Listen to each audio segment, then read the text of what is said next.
Hello and welcome to the 2024 Season 3 Week 2 Team Conti Sim Performance Track Guide for the NASCAR NextGen car. We're going to take you for 30 laps around New Hampshire, give you an idea of what a race run will look like, some general observations and things to look for as the run progresses and the times fall off.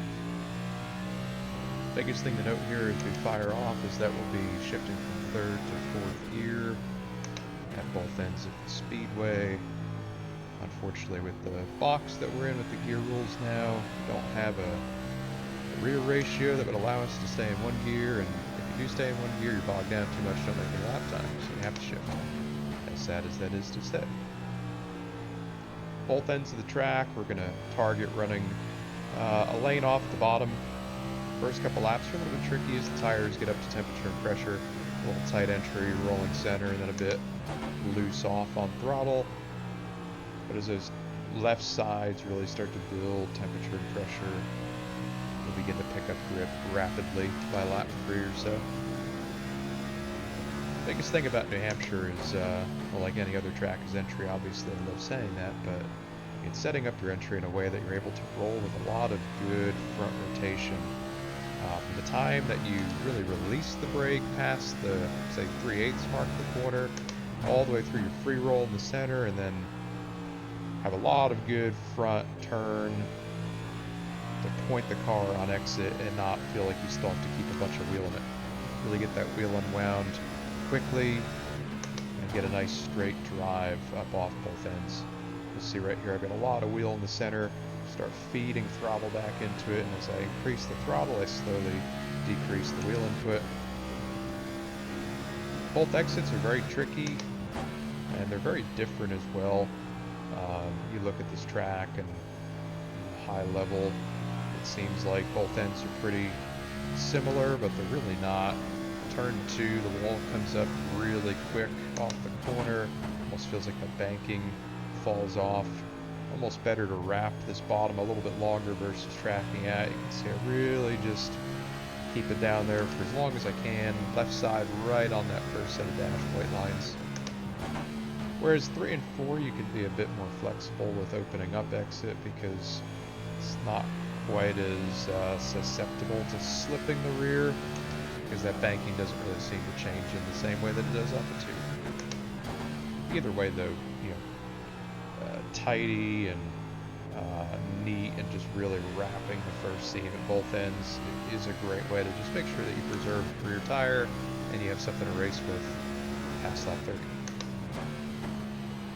Entry at both ends differ a little bit. You can see into 3 I'm diving below the first set of white marks and then sliding up and wrapping them center off, whereas 1 and 2 I don't really get that far below the white line. It's a little bit of a wider entry. Slide up just a little bit in the center, but then get that left front right back on them. The banking transition from first to second lane in 1 and 2 is pretty sharp on entry, and if you hang that left front on the flatter portion below the white line, it'll really get the right rear slipping, and it'll upset your entry and your ability to carry speed into there. Just a nice straight shot down to where we want to place the car, and we just slowly, like I said, feed that throttle. Do not rush to commit to full throttle. It won't get you nowhere. It really won't even make you time a short run either. You're just spinning tires and slipping tires and going nowhere in the process.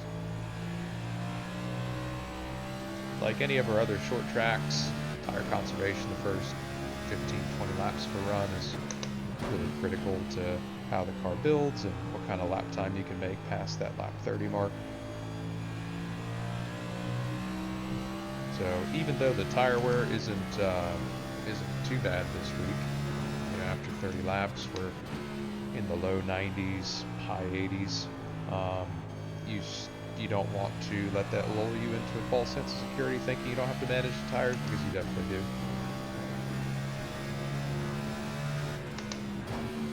A big mistake that people make here too, especially the one who's just driving in too deep. I'll try to spot a brake marker next time through, but you can probably already tell I'm really not charging entry too deep, too far. 3 and 4 you can really send it down there. Like I can straighten out this entry, dive below, slide up in the center, and then still make some good time up off. 1 and 2, we just don't have that flexibility with the banking change on entry. So here's your 4, your 3. Yeah, probably braking right at the 3 into 1 at this point in the run if I had to guess. I'd say I gave up a little time on entry, but I was able to start feeding throttle just a bit quicker, gained all that back, and basically broke even on exit.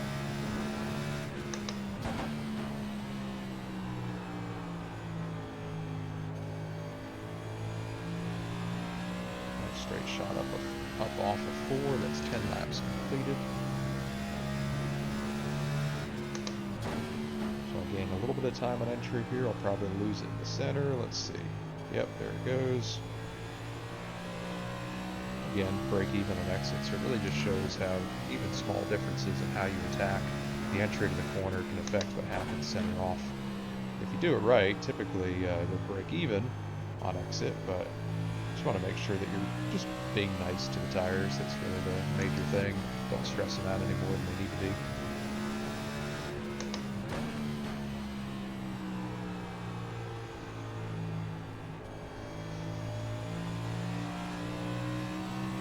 Lots of wheel input in the center of 1 and 2, and that's completely acceptable here. That's what you want to be doing. Good handful of wheel in the center to get the front to cut as you approach your minimum rolling speed, and then start to unwind it afterward. See, that was a good center right there in 3 and 4, getting a bit of time back on the previous lap.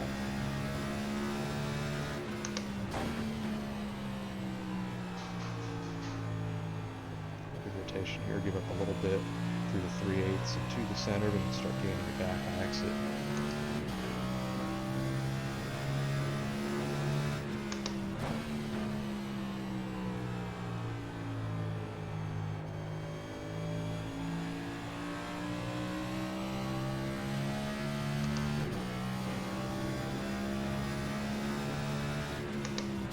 As the race goes on and as you're in traffic, you can definitely move your line around too. There's a lot of different usable lanes at New Hampshire, which is one of the best parts about racing here, and I'll start to demo them past lap 20. As the track rubber's in, as you have traffic to navigate, you can really start to change your approach and make time in some very interesting places.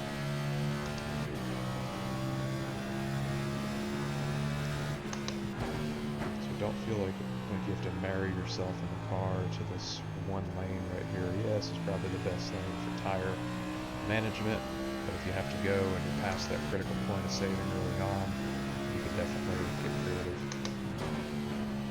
We'll show that here in just a few laps. But now biggest focus is just not slipping the right front on entry, not slipping the right rear on exit. Backup entries, nice straight shot down to the line that we're trying to run here, which is that first seam again at both ends. Really just managing the throttle.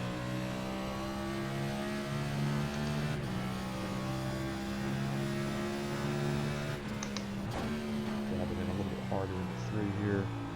Slide up in the center, try to get some rotation back down. Break even and exit.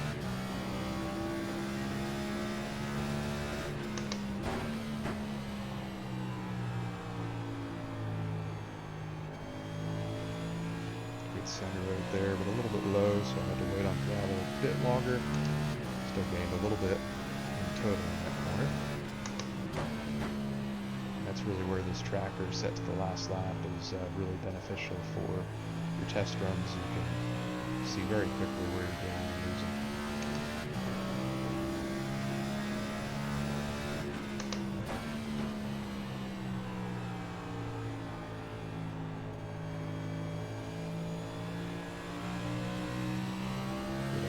There is able to commit a little bit quicker.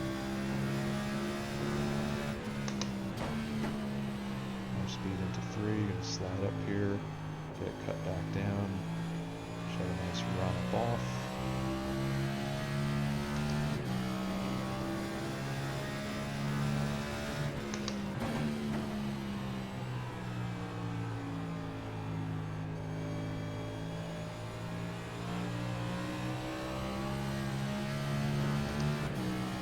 edge of the bit there. Little counter steer and exit, but nothing too bad. Wrap the center a little bit lower, so we'll gain time center. Probably lose some up off, but net gain. I'm going to take lap 20 here.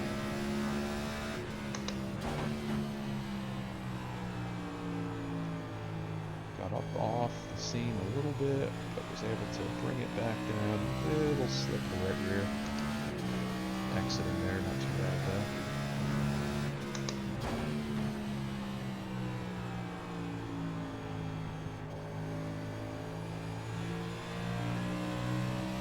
Okay, so 20 complete. Now we'll start to move this line around and see if we can find some grip. So we're going to try lane 3 right here. Watch when you cut back down. You can definitely get on the diffuser and get it loose, but it's pretty too good. Right now at this point, with the track being fairly clean, a little bit slower to run up there. Try again in turn 3 or 4. Goal is to get it cut back down. Don't slip the rear. Really nice run up off at about a 10th slower overall. Now we'll try running the bottom on entry. Slide up in the center. And now we're going to exit in the same groove we were running originally. That was pretty good, about a half a tenth up on the lap before. Do that again in 3 and 4. Dive it in. To the center. Yeah, missed that one a little bit. Now we'll try to exit high and see what it does. Broke even on the lap, even as messy as that was. Let's try again here. So to the bottom. Slide up. Off the brake. Start feeding throttle. Straight shut up to the wall, looks pretty good. Try not to bomb turn 3 this lap. Get to the bottom. Slide up in the center. And we're going to try to exit the same way. About a half a tenth slower. Let's go back to the normal line, see what we can run.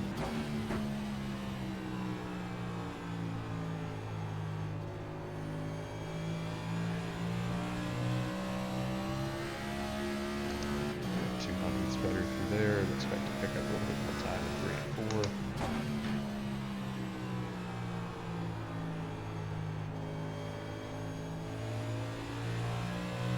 Good time gain right there in 3 and 4. So that tells me 1 and 2 we might be able to move the line around right now at 3 and 4. Might just need to keep it conventional. So let's try that.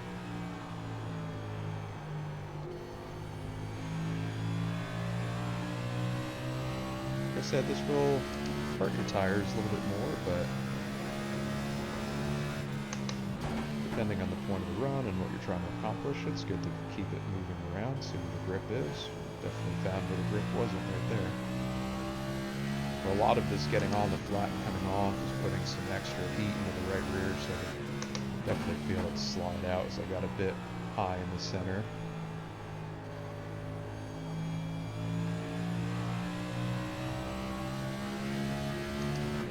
There in the conventional line. Let's try down here again. Slide up in the center.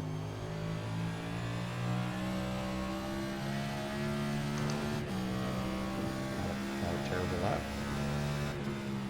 You can really get aggressive with it too. You can keep on that apron for quite some time. The problem is when you come back up, you just don't have an angle to make the rest of the corner.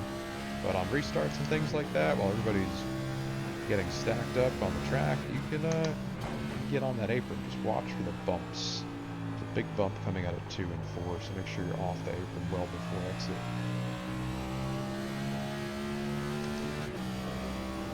Let's try lane 3 again. 3 and 4. Enter lane 2, slide up. This is where we used to run back in the day. Run up off compared to the bottom that we tried the lap before. We were conventional in 3 and 4. Some good right rear stability. Also good speed through the center. And up off, it's a good lap. We go conventional both ends here. Give up some time on entry.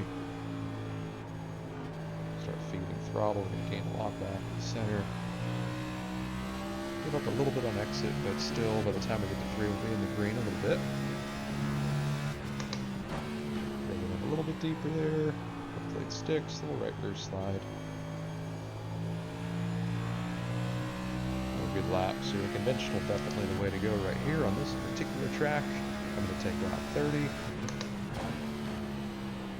A little bit deeper. A little bit off the seam. Get it back down. Good exit. And all it's got here in the 3. May or may not stick. Okay, it's stuck. Start feeding throttle, feed throttle, feed throttle. Watch the slip, watch the slip. And 30 laps complete. As you can see right there, about 5.5 tenths worth of fall off. Not too much. Definitely could feel the grip fading away there at the end. You could see fighting a little bit of front turn when I was running those interesting lines, as we'll call them, and just a little bit of overall rear grip missing on exit, but it's a short track in a car that still has a good amount of horsepower. Coming up off of there in 3rd gear, pulling high RPM, easy to light those rear tires up, so all to be expected. Nothing crazy going on there.